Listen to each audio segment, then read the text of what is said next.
All right.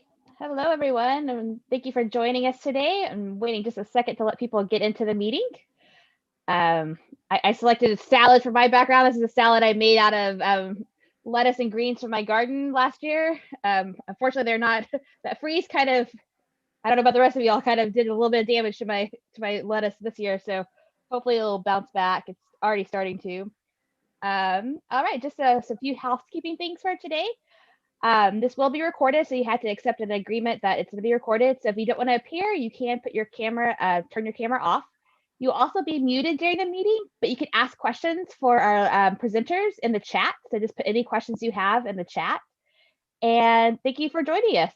So I'm Vanessa with the Dallas Public Library. I'm going to turn it over to Helen from the Office of Environmental Quality and Sustainability, and she's going to do a little introduction for our presenters today and about what she does. All right, thank you so much, Vanessa. Just like she said, my name is Helen Dulac, and I work for the City of Dallas also in Dallas Environmental Quality and Sustainability. And we're super excited to be partnering with the Dallas Public Library on this series most Mondays called Grow With Us that focuses on gardening, urban agriculture, and the entire food system, which also includes nutrition, which will be our focus today. So I'm going to do a brief introduction, and then we're going to get started with the good stuff. So I just wanted to share a little information about our department, Dallas Environmental Quality and Sustainability, because you may have never heard of us before. We were formed back in 2004, but back then we were called the Office of Environmental Quality. We worked really hard for 4 years to help Dallas become the very first city in the United States to achieve ISO 14001 international standard. What we did is we looked at all of our services and operations and looked at how we could provide the same level of service with less of an impact on the environment. And what's remarkable about this is that this is Dallas, Texas, we're talking about. It's not a city in California. It's not a city in Colorado. It's not Austin. Dallas did this first. So we do have a history of being green, and with your help, we can go even greener.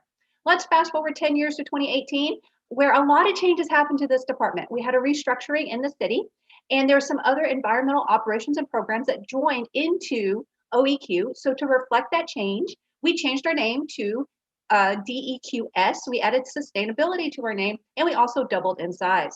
With that merger, we created a combined outreach and engagement team that focuses on 8 different environmental topics.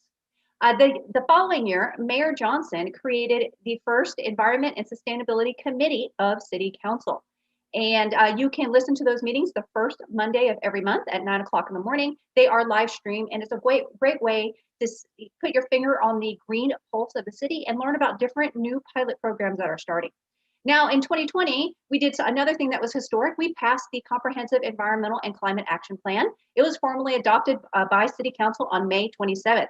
That is our roadmap for the next 30 years on how we're going to improve the environment, mitigate climate change, and improve the quality of life for everyone in Dallas. You can see all 250 pages of the program at dallasclimateaction.com. And series like this and future series also help play into that. So I mentioned that this department doubled in size when we had that merger in 2018. Those you see in green are the groups that joined us. I'm going to talk about one of those just briefly, and that is stormwater. So stormwater is like this weekend. If you had some rain yesterday, the water that was not absorbed into the ground, that flowed down your driveway into the street, goes all the way down that gutter into that big drain at the end of the street. That big drain is called a storm drain inlet. And it's there for one reason, and that's to keep the streets from flooding. All that rainwater and everything in it goes into that storm drain. Well, the next stop is into a creek that connects into one of our beautiful lakes, or eventually the Trinity River.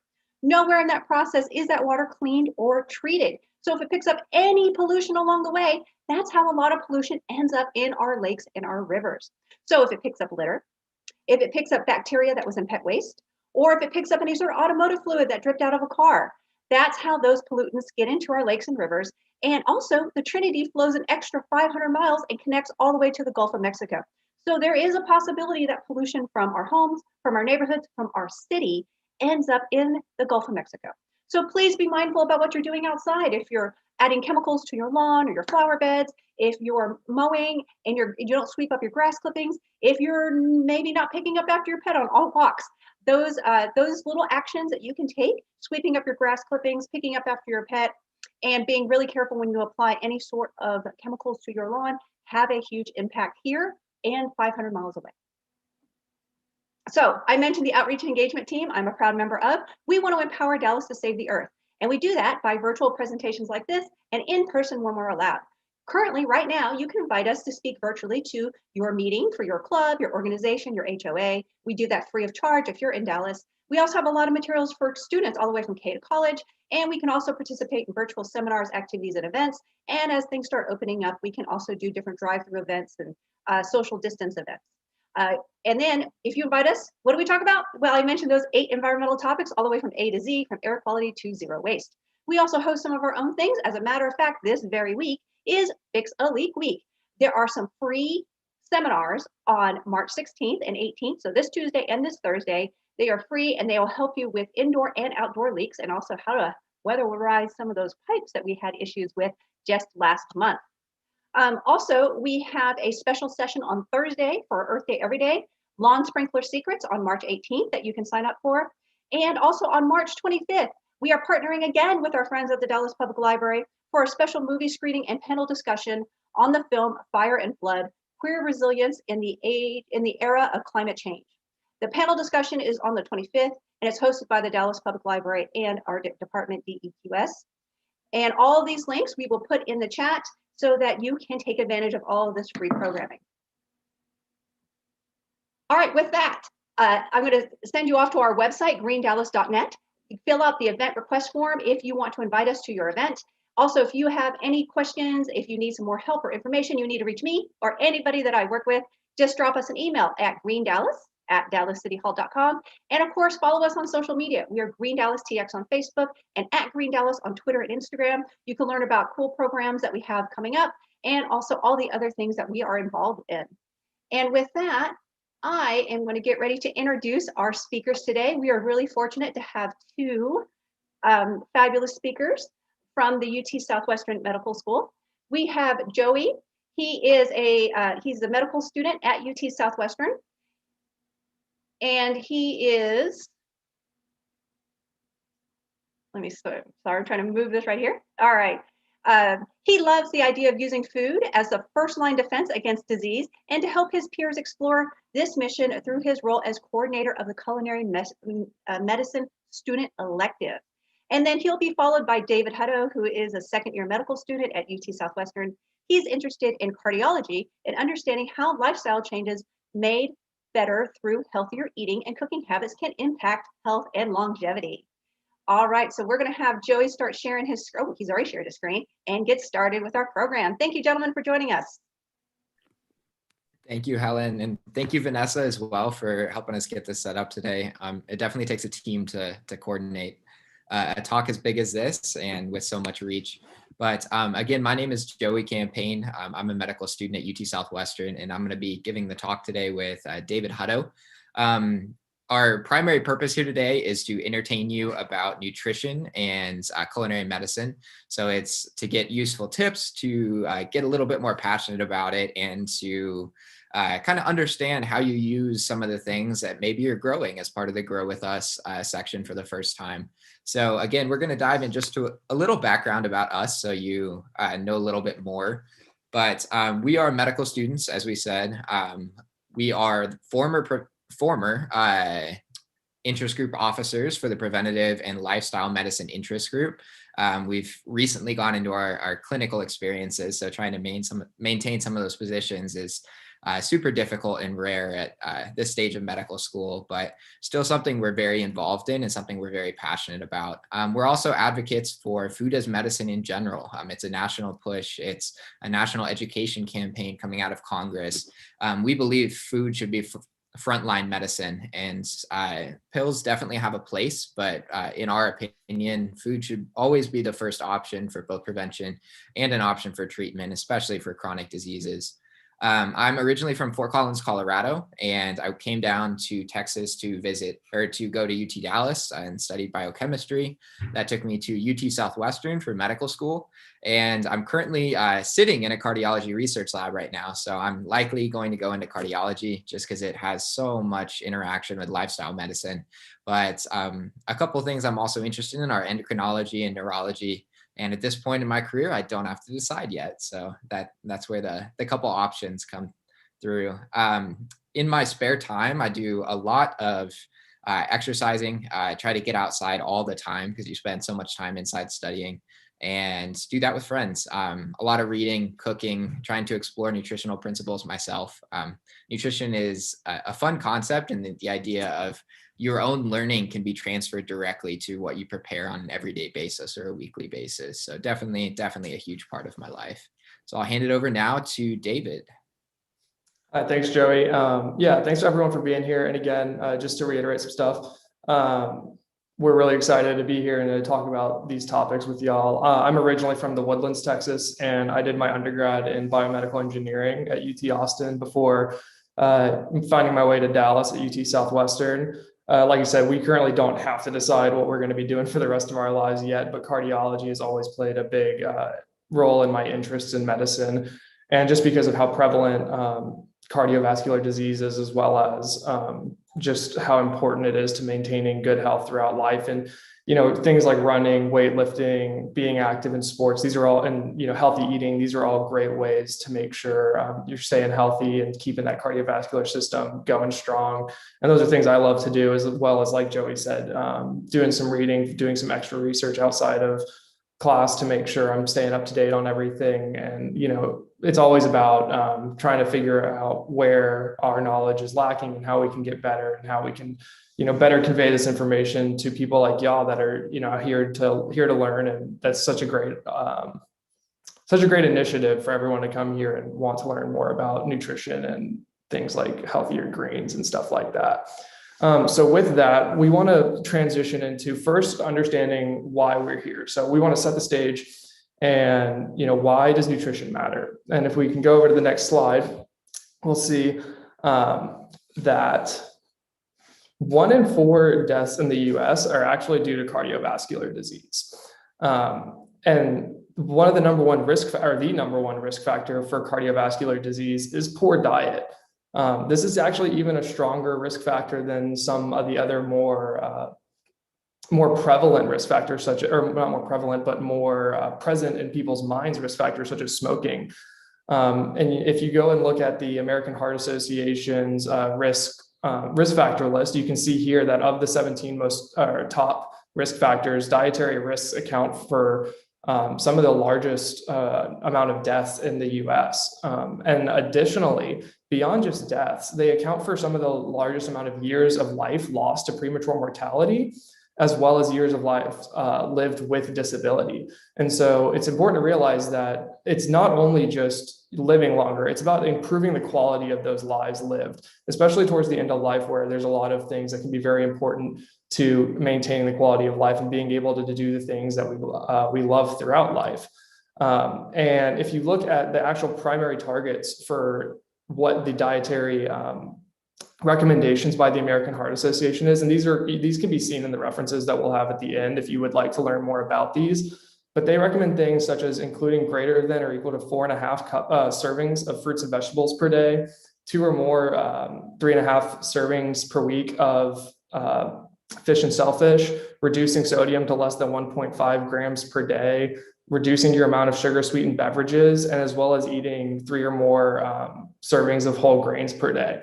And while these aren't necessarily related to the greens we're talking about today, it's important to realize that only less than 2% of adults actually meet 4 out of those 5 criteria that I just listed. And while they can individually seem daunting, it's important to realize that these are things that accumulate over time and can help make sure that throughout your life, you can be living in your best health, as well as there are changes that can be made, even if these aren't things that you have maintained throughout your whole life. These are things that can help you no matter what stage of life you're in, and they can help make sure that you're feeling great and living your best life. So I've mentioned cardiovascular health. So let's talk a little bit more about what exactly is cardiovascular health. So again, based on the AHA's designations, they list cardiovascular health into 7 categories of 4 health behaviors and 3 health factors. And so you can see that behaviors here include diet quality, physical activity, smoking, and then they use body mass index, which is in and of itself not necessarily something that we need to directly look at. However, it's more of a proxy, and it helps you understand how changes in the body mass index can reflect some of these other healthy behaviors and health factors and how they relate to health and disease. But it's important to realize that this is something that is a changing, evolving field of study, and it's a tool that we use, but it's not in and of itself indicative of health necessarily. Additionally, with 3 health factors, those include things like blood cholesterol, blood pressure, and blood glucose. These are things that you will regularly have tested if you go to your primary care provider and you are concerned about your cardiovascular health. But one thing I also want to point out here is that things like diet quality, physical activity, and smoking, these are, you can kind of think of some levers that we can pull to adjust these other health factors, such as blood cholesterol, blood pressure, and blood glucose. And those will then further lead to changes in body mass index, or a reflection of the change in your overall health. And it's important to notice these because these changes can be reflected in a lot of different ways. But whenever you look at the interventions that do actually lead to these changes, there's special diets such as the DASH diet, which is one sort of dietary intervention that registered dietitians can use and prescribe to patients to help control their blood pressure. And so that's leading to one factor. The Mediterranean diet is a great way to maintain a good blood glucose level as well as blood cholesterol levels. And these are all diets that emphasize the importance of fruits and vegetables, among other things as well. And it's always important to remember that nutrition is very multivariable and there's a lot of things going on. But today we do want to focus on vegetables and these leafy greens in particular. And so if we look at the next slide, one thing we want to point out before we jump into this is that this is fruits and vegetables exhibit what is known as a dose-dependent response. So for those of you that aren't aware of what that term means, that just means that as you increase the dose, the response of that intervention increases, or depending on whether or not you're trying to increase or decrease it. But what it means is that the dose is what matters. So more is better in this case. And it goes beyond just distinctly cardiovascular disease. This includes stroke as well as all-cause mortality. And what recent meta-analyses have shown, where they go through and look at a bunch of different research and add up all the data and figure out exactly what's going on here, is that for each additional 200 grams per day of fruits and vegetables together, so that's some combination thereof, can lead to reductions in the relative risk of stroke by 16%, cardiovascular disease and coronary heart disease by 8%, as well as all causes of mortality by 10%. And so these are pretty significant numbers for something that is easy as just including a few more fruits and vegetables in your daily diet, as well as finding different ways to increase that amount and replace other things that might be a little bit less healthy. But these are just some things to keep in mind as we delve into the rest of this talk as to why this is important, why you should care, and why you should try and initiate some of these changes wherever you can in your life. And so given that, just a quick point in here, David. So on this slide, in science, a dose-dependent response is a really, really high level to achieve. A lot of medications that you're taking from the doctor, a lot of things in life will show a benefit when they're studied, but a dose-dependent response is kind of the highest level of evidence that it takes to show that something has a benefit.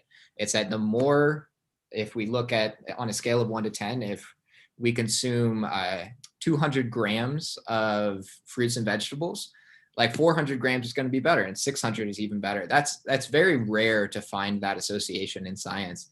And there's actually an interesting kind of diet pattern out there that has become really popular in the CrossFit field, as well as a couple other exercise communities. But it's kind of the 800 gram challenge. And a lot of this research shows that at 800 grams, you're going to see almost the maximal benefit in terms of inclusion of fruits and vegetables in your diet. And the goal is to eat 800 grams per day of fruits and vegetables combined. And that we talked about last time, if you were here for our last presentation, about goal setting in a way to make achievable goals that are going to have an identifiable impact. And for me, the 800-gram challenge is an easy way to do that. If you find a way to maybe measure your fruits and vegetables one day and just kind of eyeball, what does that look like if I were to base my diet around 800 grams total of fruits and veggies, and then try to eat with that lifestyle pattern, you are going to see so much benefit in terms of overall energy level, as well as just overall health. Yeah, it's important to realize that that 200 grams it's per 200 grams that you see those reductions. And so, like you said, it's even if you can only get that first 200 grams, if you're at a place where you're not eating a ton of these fruits and vegetables daily, the realistic goal for you may be, well, I'm going to get that first 200 grams per day. And once you hit that goal and that's a normal, healthy dietary pattern for you, then you can move up and say, okay, I want to shoot for 400 and go straight to 800. You don't have to be making these big jumps depending on where you are. And some of these things that we're going to talk about today are great ways to start including more of these fruits and vegetables into your diet. And so based off of that, our goals for today is really, we just want to give an introduction to the health benefits and the variety of green vegetables available, which Joey will talk about in just a second. But then more on the actual food and nutrition side, we want to talk about how you can savor them with salads, how you can simplify the vegetables with some smoothies, and how you can spice them up with some sauces. And overall, we just want to make sure everyone's building an overall appreciation for everything green. These are great recipes. They're delicious. A lot of people associate, including more vegetables with a blander diet, but I am completely of the opposite opinion. There's so many different flavors and so many different ways you can enhance the level of your food just by doing some of these small changes. And so with that, I'm going to hand it back over to Joey, and he's going to go into some awesome topics here. So just to answer a quick question in the chat, how many grams are in a cup? And that's a hard question. It's definitely something that you can look up and just get an easily accessible chart for. But depending on the vegetable itself, that answer is definitely going to change. So for spinach, it's about 1 cup of spinach equals 30 grams of spinach.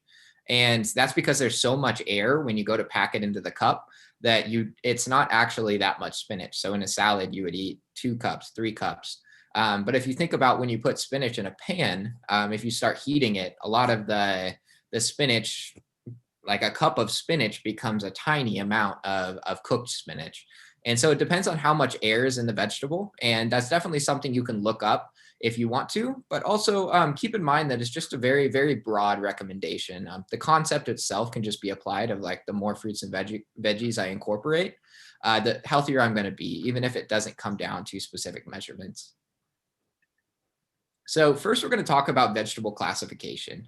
This is something that kind of helps you get more of a better picture about what different categories of vegetables there are and how you want to build diversity into your diet. So I'm going to start with the left here. So the allium vegetables, some of the tastiest vegetables that you can find, onions, garlics, leeks. These are ones that can be an excellent base to a dish. So for me, I like garlic and onion in almost everything I cook for breakfast, lunch, and dinner. If I'm cooking eggs, it's kind of the base. If I'm cooking a soup, it's also the base. If I'm cooking lentils, like I put them in there before I start cooking the lentils, and it makes just an excellent flavor addition. So that, in my opinion, is one of the easiest vegetables to incorporate as just a flavor builder that you don't really notice, but you're getting all the benefits of eating that vegetable class. And it has a lot of nutrients and phytochemicals. It's not the highest in terms of nutrient density, but there are some nutrients in onion and garlic that are really, really, really high yield. Some of the organosulfur compounds can only be found in really these 2 categories. And you want to make sure that you're eating a decent amount of your allium vegetables. Your cruciferous vegetables are going to be members of the family of the nightshade. Cabbage, cauliflower, broccoli, Brussels sprouts. They're all from a similar plant, which is really interesting. Brussels sprouts and cabbage, they look very similar, and it's because they come from a similar family. They were kind of bred into being different products at the very end in terms of farming, but overall they come from a very similar plant. And because of that, they have very similar nutrient profiles. So if you like cabbage, but you don't like cauliflower, just make sure you're kind of filling out some of the other options in this category. Let's maybe eat Brussels sprouts and cabbage, and you're going to get a lot of the benefit without having to necessarily eat as much cauliflower and broccoli. The next one that we're going to talk about is yellow, orange, and red. We're skipping leafy greens because it's the majority of our topic today. But these are kind of the fun ones. Orange bell peppers, red bell peppers. They're pretty. They taste sweet. Pumpkin as well. It's a lot of food that's you can find it very easy to incorporate into a lot of your meals. And it also has a lot of variety. Spicy peppers, the capsicum family. You may think that adding pepper and adding spice is just a flavor addition, but in reality, it's a really nutrient dense family of vegetables. And it's going to be very good for eye health. And that's where these carotenoids focus. And our last one here is something you may not think of as a vegetable, but the legume family. It's black beans, it's kidney beans, it's split peas, it's anything that's going to come out of a pod. And there is, asking a quick question here, what is the benefit of the legume family above and beyond these other 4 families? Like if I were to make a dietary change towards a vegan diet, what would legumes give me that's in a pretty high quantity?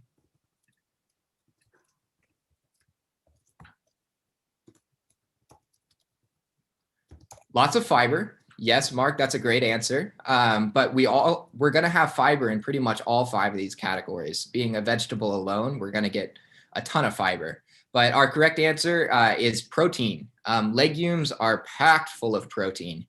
And so if you're incorporating legumes as part of your lunch, your dinner, you're going to get a decent amount of protein, especially unless you're a bodybuilder looking to max your protein out at 100, 150, 200 grams a day.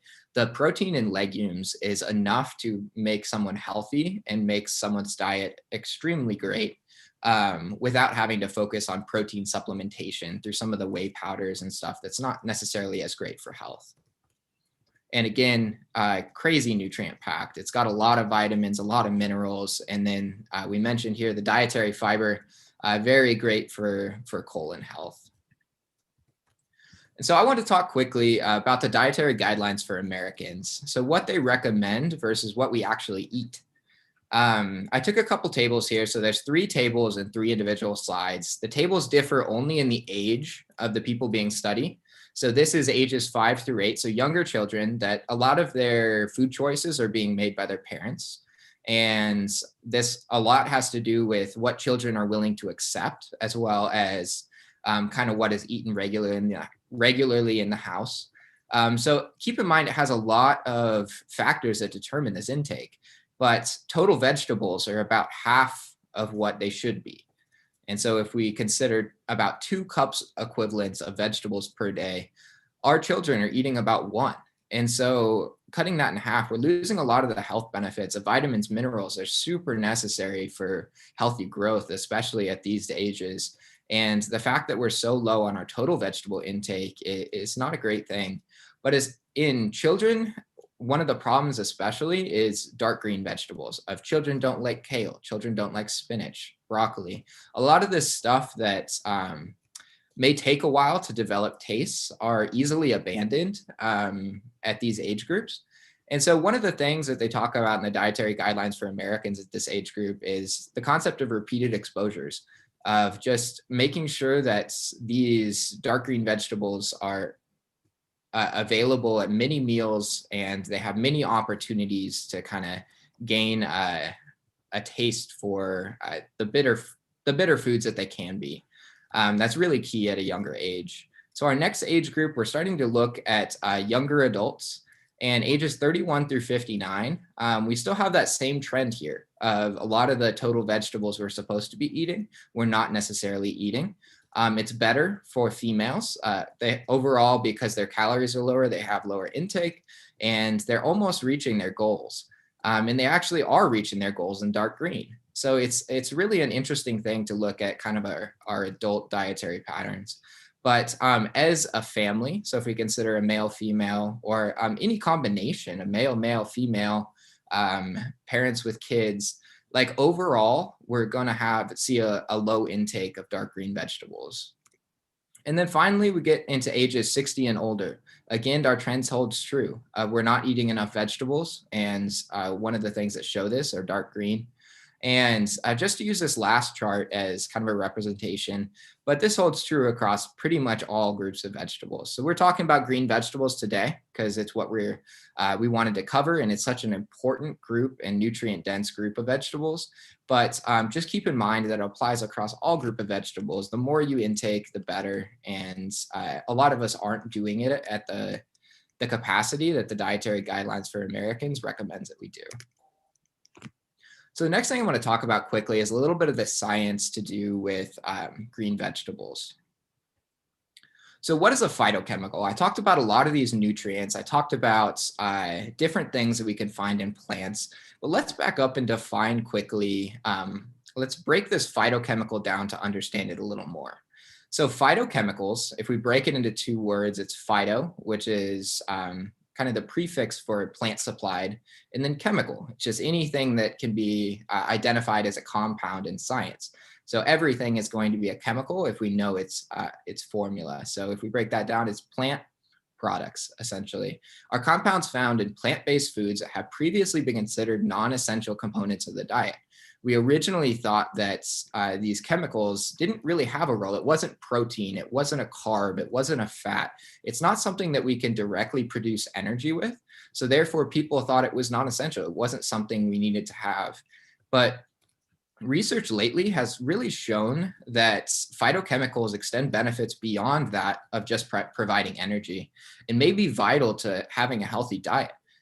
They're produced by plants to reduce the risks of environmental stresses. However, when consumed by humans, they may exhibit a wide range of health benefits. So if we consider maybe a phytochemical that makes the plant a little bit more bitter, so insects don't like to eat it, this can have a completely different function in the human body. When it goes in, it becomes an antioxidant. It becomes something completely different in a different system that way. So that's why phytochemicals are a little bit more exciting. It's things that come from plants that have to be studied in humans to see what kind of effects they provide to be a part of the healthy diet. So if we consider the families of phytochemicals, in this paper I mentioned a couple slides back, this is one of the charts they have if you want to explore it yourself. But I'm going to talk about 4 main groups today. We talked about the organosulfur compounds with our allium vegetables and our members of the nightshade family, very high in that. Nitrate is also very popular, as well as carotenoids, some of the stuff we get from those orange and red vegetables, and also the flavonoids, a huge family of phytochemicals, and a lot of these show very positive benefits for overall health. So overall, like most of these, I don't know the name of and I don't know the function of. And so that's really an excellent point here to say that it's not necessarily important to memorize all of these different phytochemicals and ensuring that you're getting them in a diet. Any highly varied diet is going to have high amounts of these phytochemicals in them. The important parts have shown that nutrients such as dietary fiber, as we talked about earlier, some of our vitamins and minerals, and phytochemicals such as flavonoids and carotenoids are associated with benefits on cardiovascular health. So they're going to improve or decrease the number of heart attacks we see in a population. They're going to decrease the risk of a heart attack as we see in an individual. Evidence also suggests that cardiovascular health benefits from other nutrients such as vitamin K, vitamin C, some of our essential vitamins to prevent bleeding, as well as some oxidation. And phytochemicals such as nitrate and organosulfur compounds are really positive for health and can benefit your cardiac health. Well, what effects do they actually have? So carotenoids, which are phytochemicals, are found abundantly in yellow, orange, and red. We talked about those as being some of your bell peppers, your pumpkin, carrots, and dark green leafy vegetables have been postulated to reduce oxidative stress and inflammation in the body. So these are kind of 2 markers that you're eating an unhealthy diet is you have increased oxidative stress, you have increased inflammation. Some of the diseases that are known as chronic diseases, if we consider diabetes, some of the Crohn's disease or ulcerative colitis, they show markers of high oxidative stress and inflammation. So positive benefit is going to be reducing this, and eating those phytochemicals through these vegetable categories are going to reduce this stress and reduce inflammation and overall lead to better health. So let's talk about green vegetables specifically. So the leaves of the vegetables, that's where it gets the green. It's going to be the leaf of the plant typically, are the most metabolically active. It's mean they're turning the sun into something that the plant can use. They're turning it into glucose, which could be turned into energy. Metabolism is just the energy processing of your body. They do the most work in terms of producing energy. And for that, they need to be the most nutritious part of the vegetable. It's going to have a lot of nutrients in there, using a lot of systems to provide that energy. So it's going to be a good source of folate. It's vitamin B9, carotenoids we talked about in the orange and reds, vitamin C, flavonols, and not an important list to memorize, but just recognize that vitamins, minerals, phytochemicals, like eating anything that is in the green vegetable family is going to be extremely beneficial in terms of the amount you eat is going to be jammed packed with a lot of nutrients that your body needs, loves, and will make you even more healthy. So how are they predicted to impact heart disease? So most studies have demonstrated significant inverse associations between intakes of leafy green vegetables and cardiovascular disease outcomes. So this shows in major population studies, when they interviewed people, they said, okay, we have this group of 10 with heart disease. We have this group of 10 without heart disease. Do we see a difference in their diets? And can we predict an association between what they're eating and the outcome they eventually had? And so this shows in this was a meta-analysis, so it took about 15 analyses from around the world. And it said that overall, we noticed that the more leafy green vegetables you eat, the fewer cardiovascular disease outcomes you're going to have. So you're going to have fewer heart attacks, less incidence of heart failure, less incidence of peripheral artery disease. So having trouble walking because your legs hurt because you have plaques in your arteries.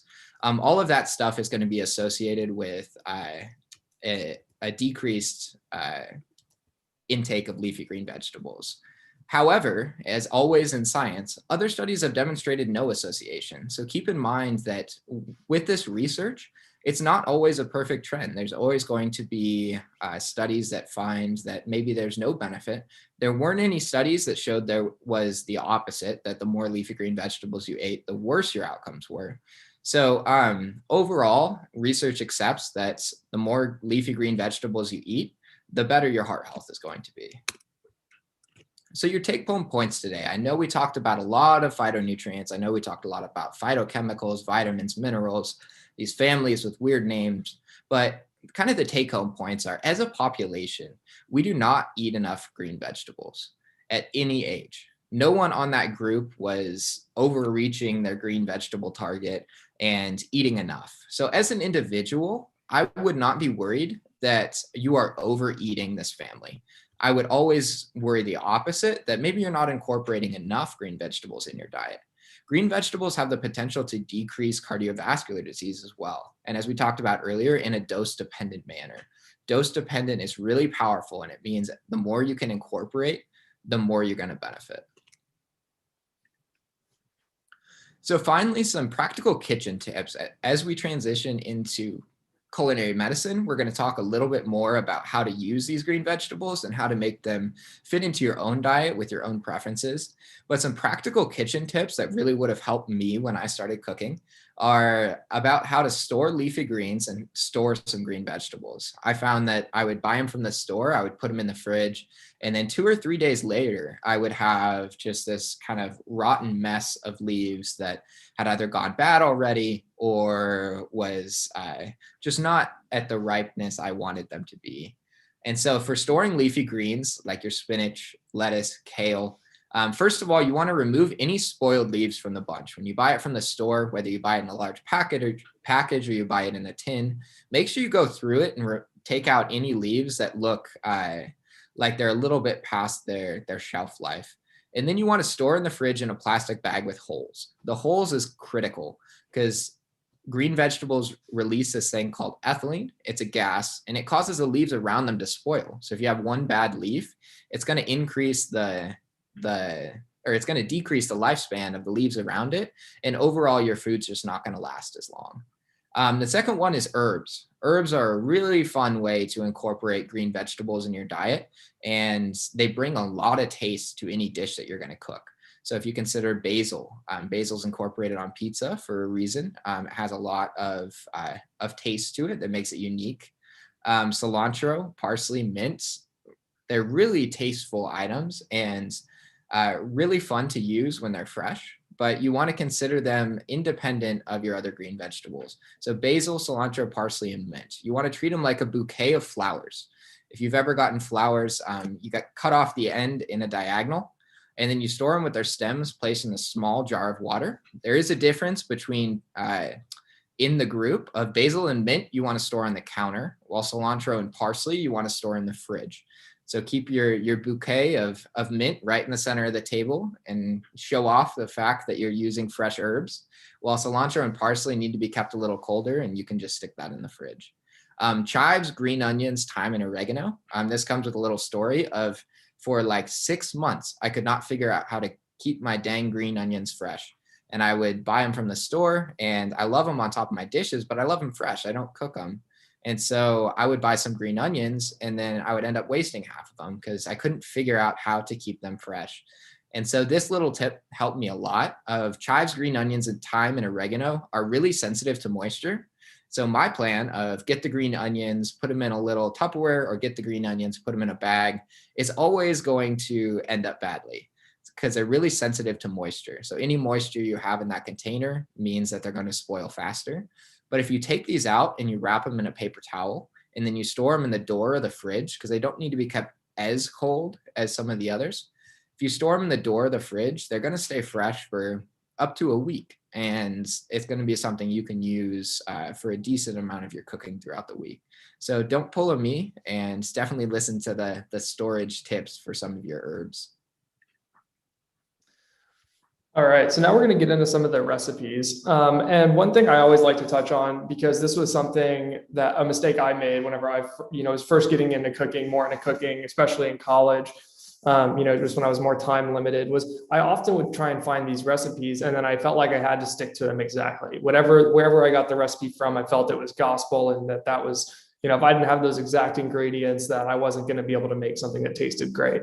And so as we go through each of these, I want y'all to be, in the back of your mind, start thinking of what are some ways that you could adjust the ingredients, what are some substitutions you could make to better suit your own palate, as well as to just better accommodate what's available to you. Maybe some of these things are things you grow in your own garden. Maybe some of these things are just more available at your local supermarket or farmer's market, wherever you get your produce from.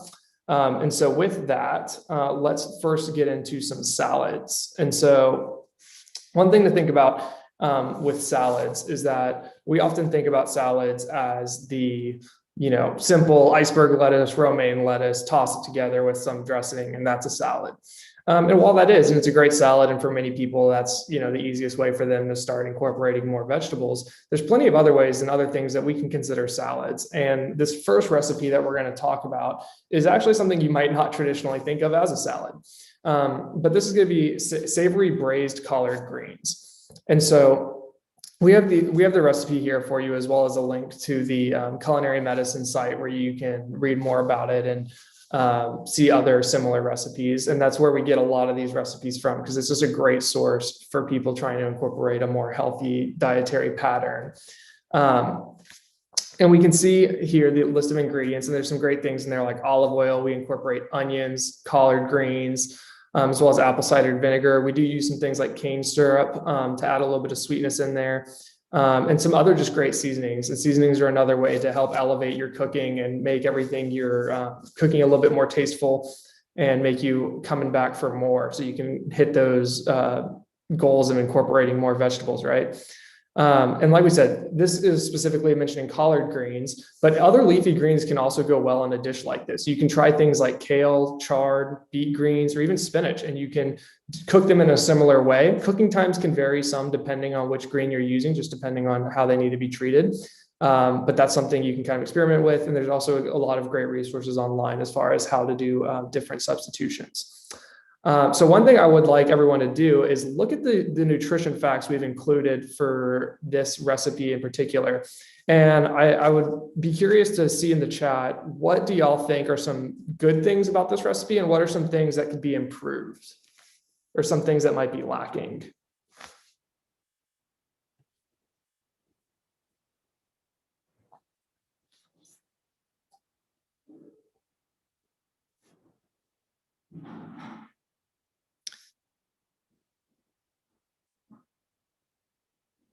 So we see eliminate the added sugars, low fat is good, could use more dietary fiber, could add other veggies. Yeah, these are great tips. Added sugar in and of itself is not going to be the worst thing. And for some recipes, it might be a little necessary. I think you could get away with doing a little bit less here, depending on your own personal tastes. Some people would prefer to do without the butter and would increase their oil content to better adjust those ratios. But these are all great points. Additionally, like I said, we can try different veggies. You don't have to just do one veggie type. If you have a mixture, or you don't have enough for whatever the size serving you're trying to make, you can adjust that way. Additionally, adding some more protein through the use of maybe some legumes, like we talked about earlier, would be a great way to complete and round out this dish if you were trying to use this as one of your main courses, as well as increasing your amount of just total just the healthy carbohydrates, your total dietary fiber. And that's again through things like whole grains, or also some legumes. And then also add some red dried chili peppers. That'd be great. You can add some spice. A lot of the spice tips can be very variable. I often find anytime a recipe talks about adding garlic, I end up adding, twice as much as far as either cloves or garlic powder. I just love garlic. A quick question I wanted to add to the chat. So the nutrition facts label is something that's mandated by the US government, and it's something that can be very helpful. But from what we're talking about today, and it's something we've mentioned, what is the nutrition facts label missing? What is not reported on this label that if you could just consider this as part of your recipe, it's not going to be captured? And again, we've talked about this already.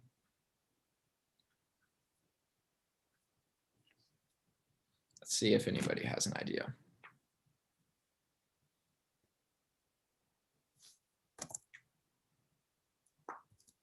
So we've got cooked versus uncooked, protein, raw versus cooked. Great ideas. Let's see, phytonutrients. So we've got that with Vanessa and Erica. That's a wonderful answer.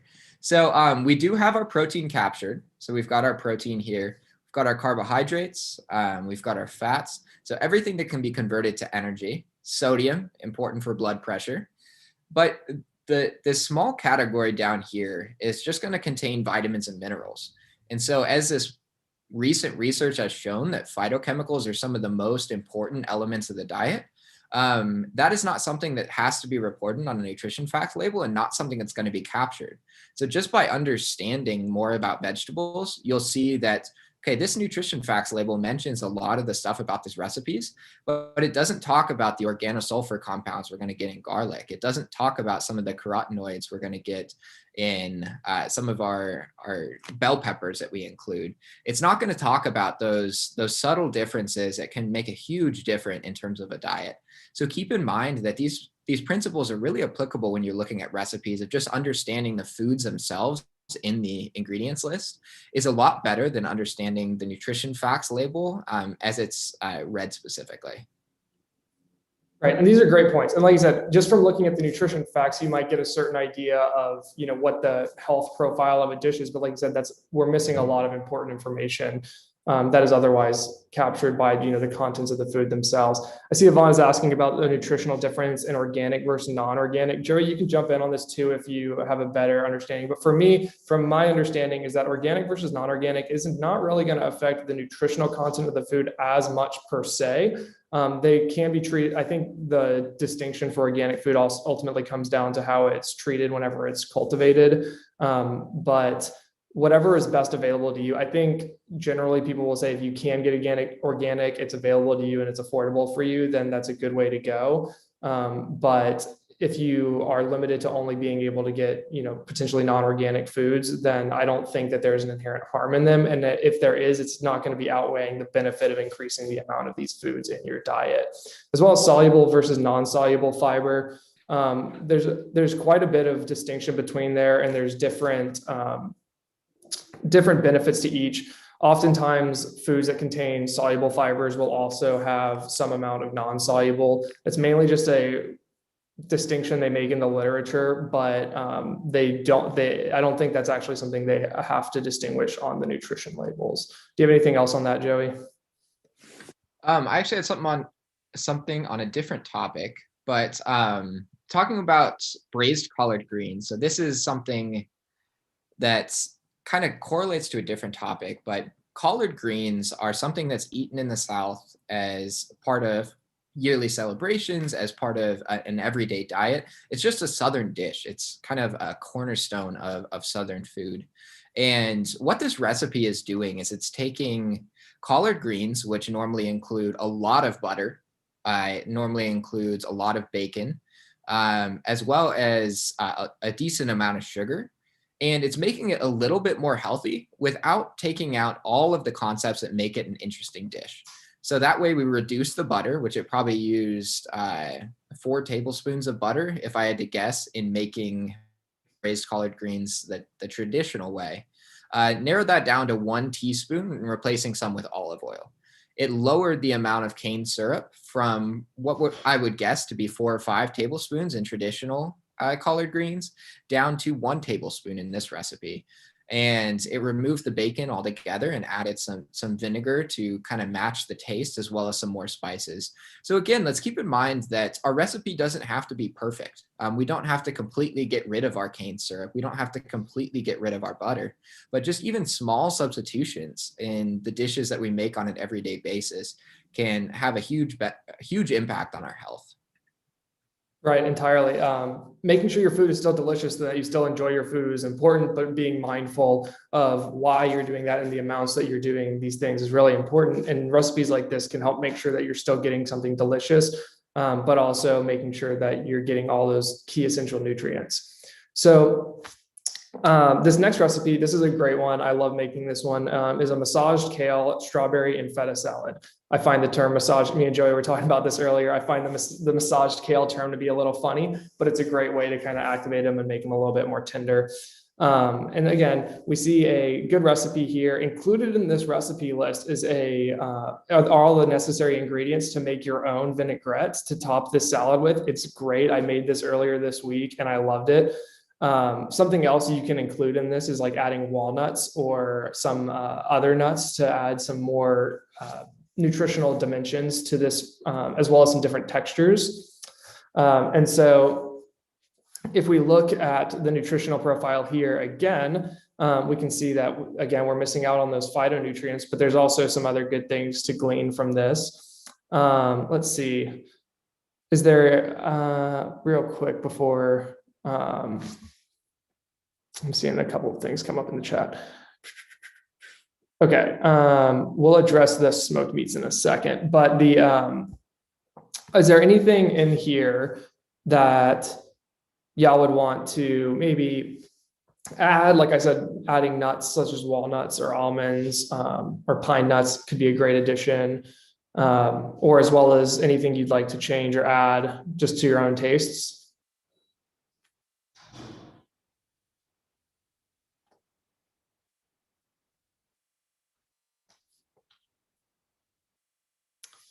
And another thing to while y'all think on that, another thing to look at whenever we talk about your home vinaigrettes, these include things like olive oil, balsamic, lemon juice, garlic, basil, salt, and pepper. And each of those things kind of incorporate or kind of represents kind of the key ingredients in making your homemade salad dressings. So you want something that's going to have your oil, something that's going to add a little bit of acidity. You want to have some herbs and some spices, as well as, any salt that you need to add to, add a little bit of flavor and a little activation of some of those other key flavors. Let's see, what do we got? Pumpkin seeds. Yeah, like I said, this is great. I highly recommend making this. Wheat berries. Looks great. Chicken, salmon. Yeah, you can add some protein to this. You can have it on the side. You can add it on top. It's a really versatile dish that can incorporate a lot of different flavors. Pure balsamic vinegar, not the diluted kind. Yeah, I love balsamic vinegar. It's a great addition. Fresh squeezed OJ on the side and then the orange pieces. Yeah, that can be a good addition. So yeah, these are all some great topics to add. I see a couple things coming up about pork, so I guess I'll just address that now. So the first one was about smoked meats and using them and their relationship to cancer. I think the studies from that were from cultures such as places in Japan where smoked meats are a very high fraction of the diet and their consumption of meats. I don't think adding little bits here and there is particularly harmful, but it's just there is an association between some of the compounds generated from smoking meats and the increased prevalence of certain types of cancer, such as gastric cancers. But I don't think adding a little bit here and there just for your own flavor, and just if that's something that's important to you to have in your diet, then little bits here and there is definitely not harmful. And then doesn't pork equal salt? I think that's a lot more for cured meats. So things like bacon or other cured ones are cured with salt, and so that can increase the sodium content. And if that is the case, that you're finding that whatever cuts of meat you're using are treated with more salt, you can also just do it yourself, which is a little bit more intensive, obviously, but you can control those salt portions, as well as you can just reduce the amount of salt used in the rest of your recipe to make sure that your salt levels are an adequate level. But I think the main issue with pork and salt is generally with cured meats like bacon that you would get from the store. Joey, do you have anything to add on that? No, I don't, other than the fact that Helen is going to be a wonderful addition to our talk today. She actually makes the vinaigrette that we talked about in the online sign up for this class. So again, if you haven't seen it, there's a vinaigrette recipe on the Dallas Public Library webpage for this event. And Helen is going to go ahead. I'm going to stop the share, and she's going to do a quick culinary demonstration about how she makes this vinaigrette in her kitchen. All right. Hi, everybody. I am super excited to be having a participatory role today. Also, I just want to remind everybody that we might go over the hour, but that's okay because this session is being recorded and it will be available on the Dallas Public Library's YouTube page. It will be there forever and ever. So you can refer back to it, watch it over and over again, and share it with all of your friends. And also, if you registered in advance for this, you will receive an email in a couple days that will have a link to that recording and any materials that our presenters share. All right, so like they said, I am going to do the recipe. I have my ingredients. I personally like to use avocado oil, so I'm going to use that in my vinaigrette. And I looked in my pantry, and my niece, who lives in California, had given me some special Mission Fig balsamic vinegar that comes from a monastery in California. So I'm going to use that to make my vinaigrette. I am going to use a general season, a mix of seasoning, and also this is no salt. So I'm going to use that as my seasoning base. I have a little bit of honey from my friend's beehive. So he gave me a little bit of honey as a gift, and I'm going to use that to sweeten it. And then, of course, I have my little bit of salt that I'm going to put in, and I'm using sea salt today.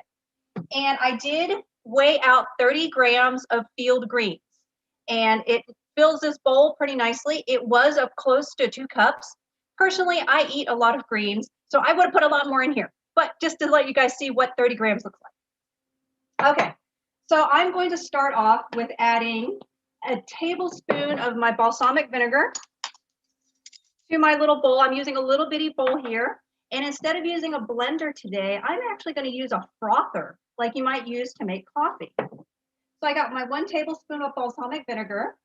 I'm going to do 1 teaspoon, I need to get a dry one, 1 teaspoon of seasoning.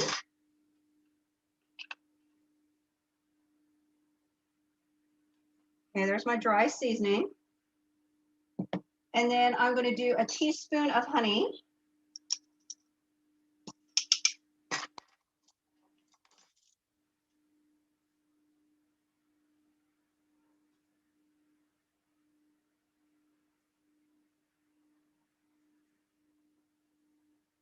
And I'm really excited that my friend shared some of his honey with me. It's a very special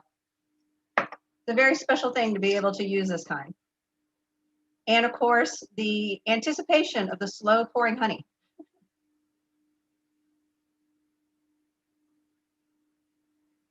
All right, and then it calls for 1/8 of a teaspoon of salt. And then they talk about drizzling in the oil and using that in your blender because you want it to emulsify. So what happened was earlier I made some, but I didn't follow the instructions, and you can see how it has separated. So we have the oil on top and all the other ingredients on the bottom. So drizzling it in and using your blender or your mixer is a great way to keep this from separating. Now, what I'm actually going to use is this frother, and it is battery powered. And I'm going to use that to mix mine. So I'm going to start with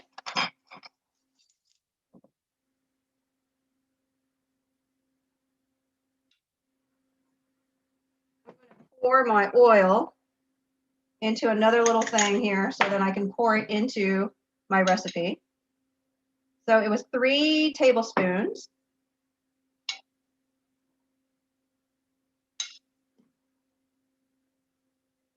Okay.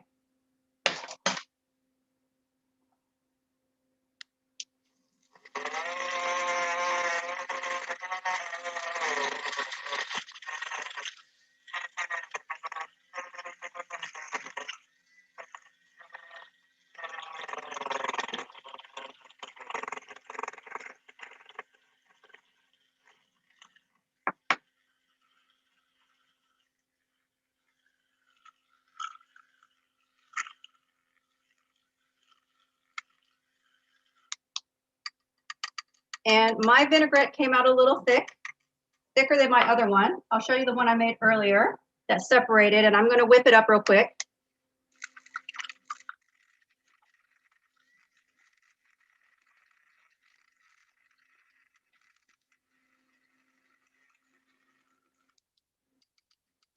There you go.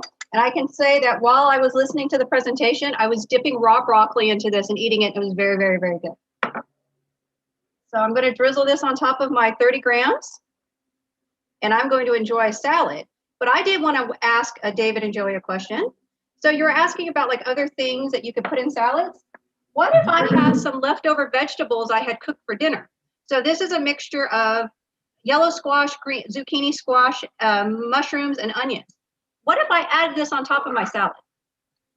It's wonderful. And that ultimately is the best way to make sure that you're eating a lot of greens, is have some prepared on hand. And then when you're in a hurry, you don't have time to cut a lot of vegetables, throw it on the top of your salad. Just having it cooked, available from either last night's dinner or yesterday's lunch, can be a great addition to the dish. One thing that I would consider with that is, what taste did you add to the dish when you cooked it last night?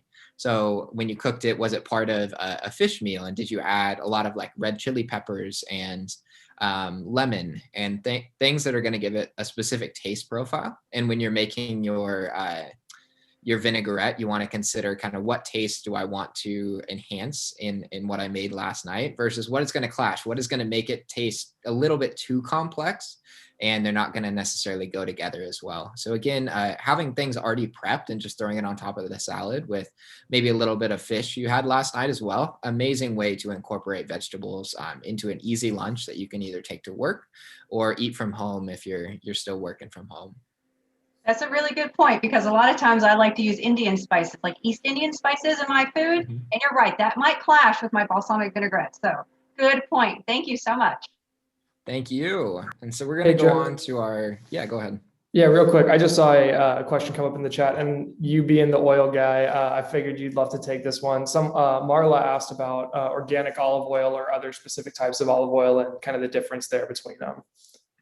Yeah, so there's a couple of different types of olive oils. I would say the organic label for olive oil is going to apply the same as organic at any other type of food. Organic just means that it has pesticides that aren't, or it has natural pesticides or pesticides that aren't included on the organic list as items that cannot be used. So organic isn't inherently healthier for you, you have to consider which organic produce you're buying and kind of what is the process of purchasing that you're going to go through. Because a lot of times you can avoid a lot of the pesticides and fertilizers used in normal food by buying organic, but make sure you do a little bit reading about your store and just understand where that organic food comes from. But no, organic food isn't necessary to eat a healthy diet. Like you can, I buy completely regular produce because it's in my price range, and that it's still a great way to stay healthy. So organic olive oil versus normal olive oil, again, you may see some benefit with organic, but it's not necessary. Olive oil has different grades. So there's like pure olive oil, there's virgin olive oil, there's extra virgin olive oil. The names of olive oil are going to be given based on the content that they have of a certain type of compound. It's an antioxidant compound that has been shown really beneficial for health and actually gives olive oil some of its strong flavor. And extra virgin olive oil is going to be the healthiest in terms of that compound, but it's really sensitive to heat. And so the more heat you add, the less benefit you're going to get from your extra virgin olive oil. And so if you're pan frying something, if you're sticking it in the oven on broil, just getting a pure olive oil or a virgin olive oil is definitely good enough. And you're still going to get the benefits of olive oil without spending more to get extra virgin olive oil.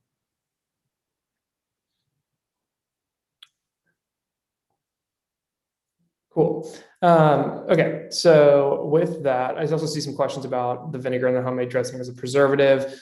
I think for the most part, these dressings, if you keep them in the fridge and just store them, they'll last about as well as most other foods that you would prepare, somewhere around a week or so.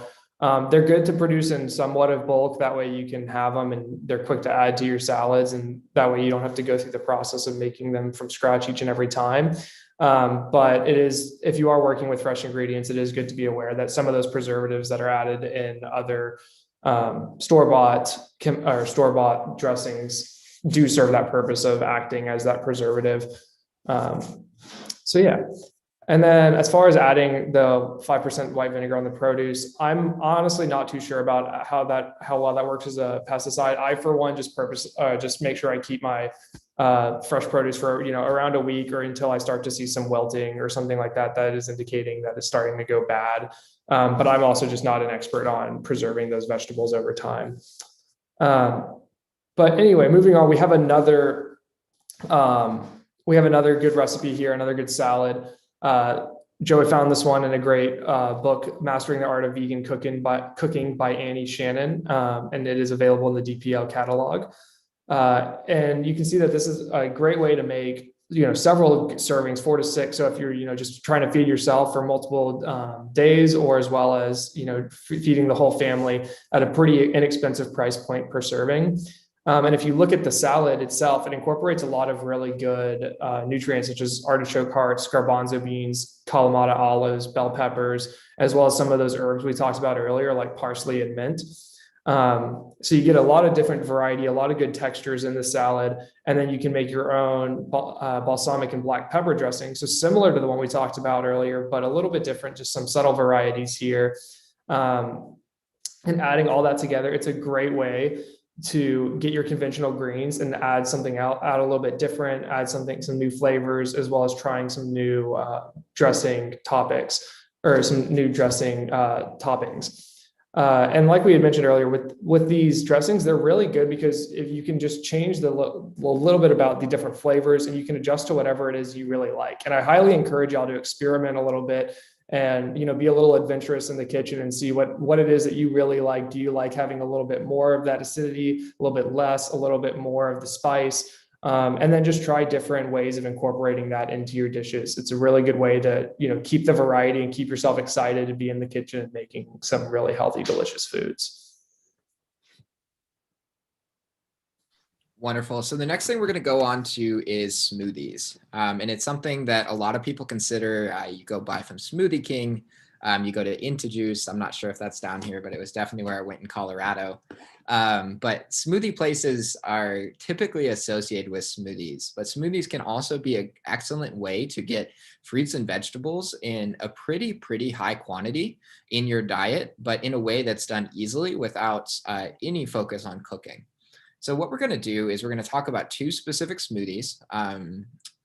The first is our tropical fruit smoothie. And so in this recipe, we're going to have spinach, coconut milk, pineapple juice, ice, bananas, pineapple chunks, and kiwi. So before I talk too much about the recipe, let's put all of our culinary medicine knowledge to the test. And what do we like about this recipe and what do we dislike?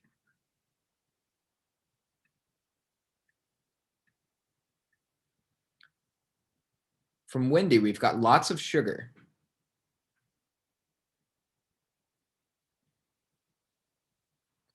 Anybody else have any thoughts?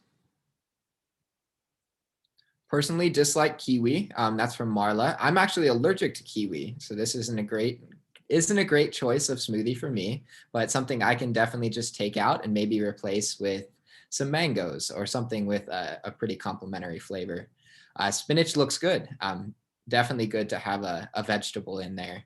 Love the benefits of coconut, no added sugar, and about frozen pineapple. So yeah, this recipe has a lot of high points. It's something that if we look at the ingredients list, it's pretty much all natural ingredients or ingredients in their 100% fruit juice form. And that is really key. One thing we want to consider with pineapple chunks is that they're not stored in syrup. So if we go to the grocery store and we look in the canned food aisle, it'll say pineapple chunks in juice or pineapple chunks in syrup. Syrup is a cane syrup based storage versus kind of the natural pineapple. But we've got spinach, we've got coconut milk, which is an excellent source of fat that if you guys want a little bit more about coconut milk, we talked about it in one of our past talks we gave for the library. So just take a look at that recording. But a fat that can be good or bad, depending on kind of what the modern research is showing. For my opinion, it's definitely good to incorporate and can kind of hold you over for the rest of the day because it does add some fat to the drink. And then some very good fruits. Some high points here are a ton of potassium, a decent amount of phosphorus. Total sugars, if we consider the amount of sugar that's in a Coca-Cola, for instance, a Coke is about 45 grams of sugar. So overall, for a drink you're going to really enjoy that can pack some vegetables in there as well as a lot of nutrients with the fruit, like this drink is so much better than something else you may be drinking, and the phytochemical profile is just going to be amazing. So moving on to our next smoothie, one thing, Joey, I just want to add something that often comes up whenever we talk about smoothies and fruit, especially, is people often associate, just total sugar as well as the added sugar, and increasing that total sugar is not necessarily always a great thing. But one thing to keep in mind with these smoothies is that it's also one of the other things is how quickly you're drinking them. And so making sure that you're not, just down in the whole thing. I'm definitely guilty of that when I make smoothies. They're just so delicious. I want to down the whole thing. But if you kind of taper it back, slow sips, spread it out over time, essentially the time that it would take you to normally eat, all of those delicious fruits and vegetables if you were eating them individually, that along with some of the fibers that are still included in the smoothie, unlike juicing that gets rid of a lot of those fibers, things like smoothies, the fiber is still incorporated within the drink itself, and those can help aid in the digestion of those carbohydrates. So while you are increasing the amount of sugar you are eating, it's oftentimes balanced by this slow digestion if you are drinking them a little bit slower. Whereas in something like a Coke, they're the sugars are also in different forms. It's not necessarily the exact same form as it is seen in these fruits and vegetables. And they're often delivered a lot more quickly than you would be if you were digesting these whole smoothies. So just something to keep in mind. So something that we want to talk about with this next recipe is how the heck do you incorporate avocado in a smoothie? To me, that was really kind of an interesting concept that I had never tried before. So in making this smoothie, it's going to be avocado, bananas, pineapple, spinach as well. But really, you can sub any green here. And that kind of is the point of today, is understanding how to use a variety of greens and water. So avocado, really, really beneficial fat. It's got a lot of monounsaturated fats, and something I try to incorporate on an everyday basis just because it's, first of all, tastes great. Second off, it's really cheap right now. I got 6 large avocados for about 80 cents a piece yesterday, and they're freaking massive. It's the right time of year to go shopping for some avocados. And this smoothie also incorporates a lot of simple fruits, so bananas and pineapple. And so what you're going to do, mix that in a blender. I think you will like this recipe. I was surprised. It was something at face value. I wasn't sure. But when I tasted it, it's absolutely wonderful. The avocado makes it a little bit creamy, and then you get the typical taste of a smoothie from the fruit. And so I challenge you to try to incorporate as many veggies in these smoothie options as possible. Like if you can get some carrots in there, and it's something that would add a little sweetness to the flavor, as well as kind of expand the phytochemical profile away from just leafy greens. Or if you wanted to add some mint and add a leafy green with kind of a unique twist to it, try to be creative and see how you can make these recipes your own. All right. And so, like we said, we want to kind of make sure we're hitting on some different aspects and ways that you can try and incorporate more vegetables into your diet. Smoothies are a great, quick, easy way to just throw everything in the blender, and then you have something delicious that you can, have throughout the day. Another great thing you can do is spice up your vegetables by incorporating them in sauces, as well as using some other healthy sauces to enhance the taste of some of your veggies. So if we look at this first recipe here, this is a really good one. I love this. I purposely bought a basil plant to keep in my apartment, which is kind of hard to do, but I'm managing. And specifically because I love making this basil avocado pesto. So before we jump into it, let's get some ideas in the chat about what's some high points, what's some low points about this recipe.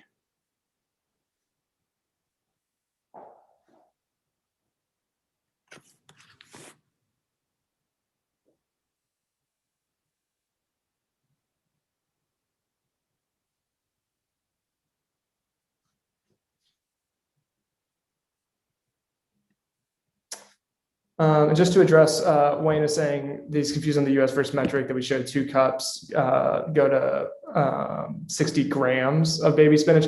Again, that's kind of there's a little bit of difference there because it's, depending on how in preparation for this, I saw that there's, even studies at looking at how the difference in mass can be dependent on, the exact size of the leaves you're using, as well as the different, subtypes of even things like kale. It's more important just to think about these in terms of ratios. And again, I also adjust these a lot to taste. These are a general guideline, but it's not super important that you follow them directly per se. As far as the US to metric conversions, these are recipes we got from Culinary Medicine. So I don't know exactly what they were using for their conversion between 2 cups and 60 grams. However, I think I saw that was about 1 cup of spinach is somewhere in the realm of 20 to 40 grams, depending again on those different variations as far as how much they're packed and if they're diced or chopped up or not prior to weighing. Okay, so as far as what we see here, we see protein from the nuts and cheese. I love cheese too, but it can definitely be high in some of those things like fat and salt. Good proteins, nutrients. So this is a great recipe. Walnuts have some great healthy fats in them. Garlic, like we talked about, with all those different phytonutrients. Basil, it adds a great taste. It's fresh, as well as having a whole different profile of phytonutrients from garlic. Parmesan cheese, again, like I said, it's a hard cheese. So these are generally one that is a little bit more recommended than some of the soft cheeses. But you can adjust the proportions for that depending on your own personal needs.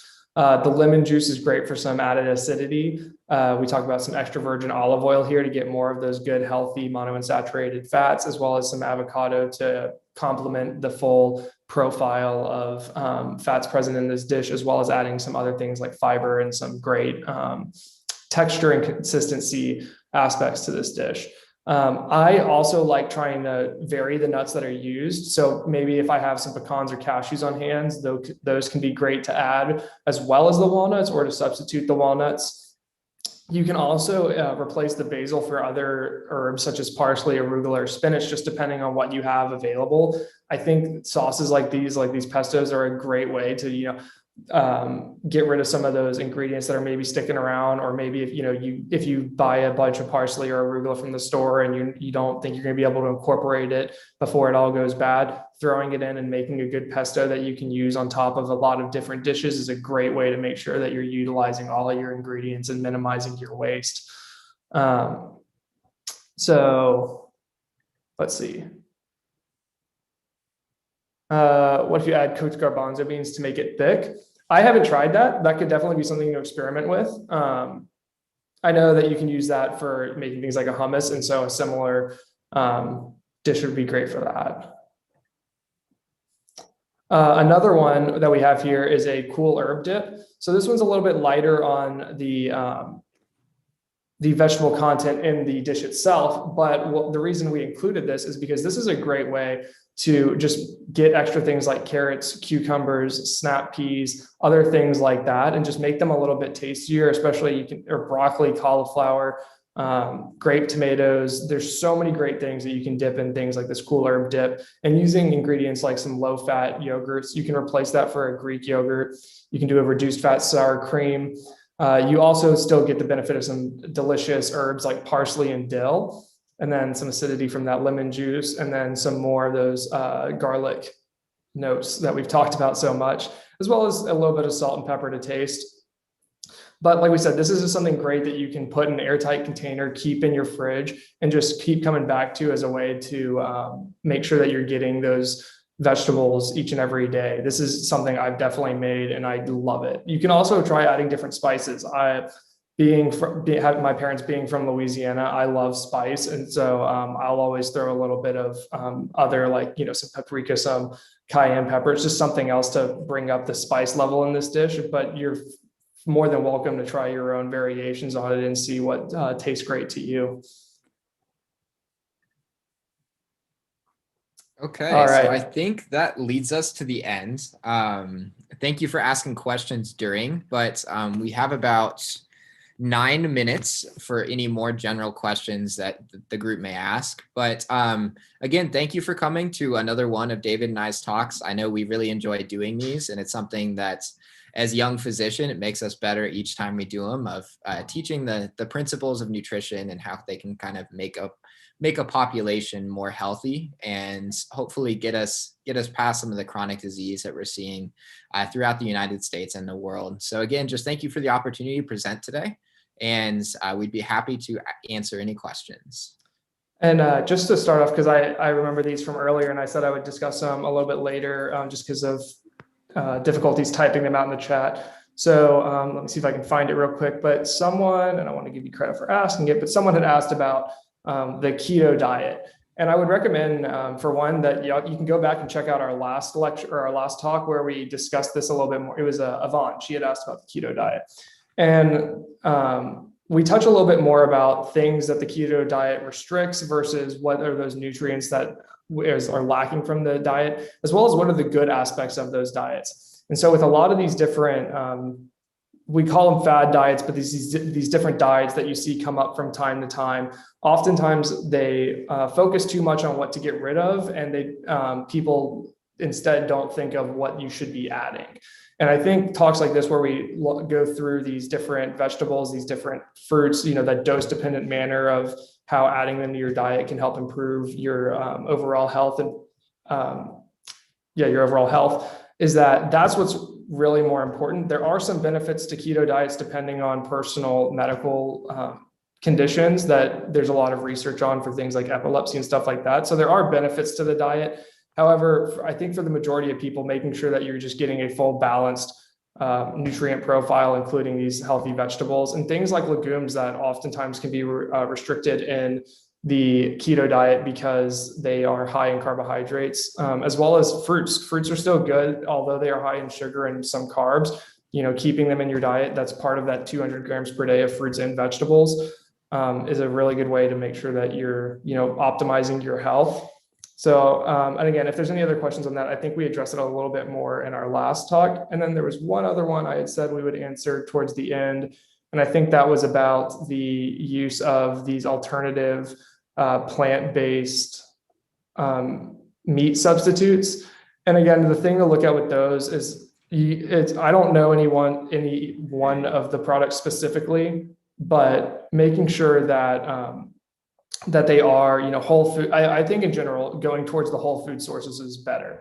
Those alternative products are great ways to transition from a more meat-based diet to a plant-based diet. And so if, giving up some of those meats is a little bit harder for you in replacement of those vegetables, those can be great. And I've heard they're really good. I haven't tried them personally, but oftentimes they can, because they are processed from plants, they can also include additives that might not be as beneficial as just eating the vegetables themselves in different other ways. So I think that kind of covers it. I don't know if you have anything else on that, Joey. Otherwise, we can get to some of these other questions that are coming in. No, I think the only thing I'm going to add to the fake meat substitutes is that, and we talked about it with the vegan diet last time, but there are obviously reasons that you kind of program your diet a certain way. And some of those can be sustainability, some of those can be animal welfare, and diet extends way beyond health. And so making a consideration for some of these other factors while considering health, I think fake meat can be one of the best kind of replacements outside of legumes, and essentially can be really helpful if you're going out to eat. To your friends want to go to a hamburger restaurant, but you don't eat beef, or you don't eat turkey and chicken, you go on vegetarian. The Impossible Burger, Beyond Burger, any of these companies, like, they're making these options to eat a more plant-based diet available kind of outside of the home. So there is a simplicity to it. There are reservations about definitely the products, and kind of their health value hasn't been studied a lot yet. But for me, I'm eating some of the burger for lunch today, and I find it a great way to kind of replace some of the beef that I don't typically eat. So both positives and negatives, but it really just, it'll be interesting to see what the research says about the health benefit. I see David, great name, by the way, had asked about green superfood type powders and whether or not they're any good for nutrition. I haven't seen a ton of research on those and what the exact benefits versus not of them are. I think they can be a great way to include some of those phytonutrients, but I don't think they're necessarily a substitute for eating these whole foods and the vegetables in and of themselves. If you're feeling like you could, that's something that matches with whatever your health and fitness goals are, I think they're a great way to add or supplement a good and balanced diet. But I don't necessarily think that they would be a replacement for these foods, because whenever you eat the foods in their whole, I guess, more natural form, there's a lot of other nutrients and components that aren't necessarily represented by these powders. Kind of similar to juicing, how you can remove some of the things like the fiber. I don't think the powders necessarily would be encompassing all of the same nutrients. Again, that's not necessarily something I've looked into a ton, but from what I do understand, that would be my general thoughts on that. One quick broad thing I just want to add as a resource is, I'm putting in the chat, but it's called labdoor.com. So for anybody with supplement questions that want to consider taking, like, for example, a fish oil supplement or a greens powder, or something that you're kind of curious about adding to your own life, labdoor.com is an amazing, basically what they do is they're an independent laboratory that analyzes the supplements and makes sure that they don't contain harmful substances in them. And so if you're buying something off the shelf, it's kind of hard to know what's in that product. But this website, basically, you go on it, you don't buy anything from there, but it's essentially a public education website that shows you what brands can we trust if we're looking to try to incorporate some of these supplements in our diet. So again, I have nothing to do with labdoor.com. It's they know nothing about me, but it's something I use in my own life to kind of decide if I'm considering adding a supplement like an olive oil supplement.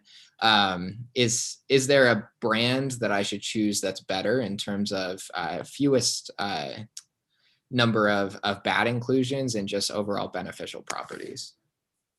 Yeah, and then one other thing, just because I know this can be just something that we talked about, is with as far as like, amounts and how much of different ingredients to include, Helen had mentioned that she had a scale and that she used that. I recently got one because I use it for making my coffee, but it's a great way to kind of start gauging my own inclusion of different stuff, as well as things like baking. If you want to try some things like some whole wheat muffins or stuff like that, that's a really great way to incorporate some other nutrient profiles in your diet. But using one of those can be a good way to kind of get a gauge on your cooker's eye and seeing, okay, how much, whenever I'm using this much spinach or this much kale or this much beet greens in my recipes, how much am I actually using? And then you don't necessarily need to do that all the time, but I think Amazon has a lot of good options for good kitchen scales. Absolutely. So just to give everyone an example, this is what mine looks like. It wasn't very expensive. I might have gotten it from a Bed Bath & Beyond type of place or something like that. It does have different units. So you could do grams, you could do ounces and different things like that. And just to give everybody a little bit of an idea, so this is a button mushroom, like a baby Bella. And this one I actually weighed it, and it's about 30 grams. Now I did, and I forgot what it was I weighed. So I got one of these pretty bell peppers, an orange one. And I'm going to weigh it here. And okay, so everyone guess how much you think this whole bell pepper weighs. And then I'll weigh it for you and tell me how many grams it is. I'll tell you what, I'm going to give everybody a hint. It's over 100 grams. Okay, so David's got he's got his on 150. Oh, okay, Joey, you're too low. You're way too low, man. You gotta try again. He said 90. You try again. All right, so Sue has 120. Everyone needs to go up much more. Okay, is over 150 grams. Okay, Joey, you're doing better, 240. Okay, David, 185. Oh, Sue, 190. Okay, so I'll tell you, Wayne, 300. Okay, it's not 300. So it's between 150 and 250. So actually we got, so far, Sue is the closest. So Sue guessed, I'm sorry, so what did you do? 190. It is 205. 205 grams. So 205 paper clips is about how much this bell pepper weighs. So, but it is kind of fun, like David said, to have a scale, and it does help with some of your baking and different things like that when you want to keep track of your diet for whatever reason, if you're training or if you're trying to lose weight or whatever it is you're trying to do. It is a lot of fun. So we are super excited to conclude this presentation. It was wonderful. Thank you for being so active in your participation and in the chat. Remember, this program will be on the Dallas Public Library's YouTube page so that you can share it and reference it. You will get an email in a couple of days, and with any resources that were shared today, some of the links, and if our presenters want to share their PowerPoint, we will include that too. And don't forget, we have oh yes, we do. Okay, Joey said he will share that PowerPoint. So you will have all of that information at your fingertips. And also, Vanessa shared that there is going to be a presentation on SNAP benefits on Wednesday. And most farmers markets here in this area accept SNAP benefits. So that might be a good one for you or someone you know who would like to learn more about that program. And also we have the next Grow With Us is going to be about organic gardening, which is one of our most highly requested topics. So we have a lady who has a special organic certification, and she is going to talk about organic gardening all the way from making compost, building up your soil, pest management, and everything like that. And what brand is my scale? It's called Taylor is the name. And okay, and then you guys got bunches and bunches of virtual high fives and thank yous for being here today. I want to thank you for joining us all the way from Minnesota, because that's the beauty of these types of presentations. And yes, I did learn a lot too. All right, everybody. So thank you very much. Hopefully we'll see you. Also Thursday, we have lawn sprinkler secrets that you can join us with. We have Fix a Leak Week. So many wonderful things going on. Follow us on social media, go to the library's webpage and register for all these wonderful programs. And everyone, please take care. And we see you soon.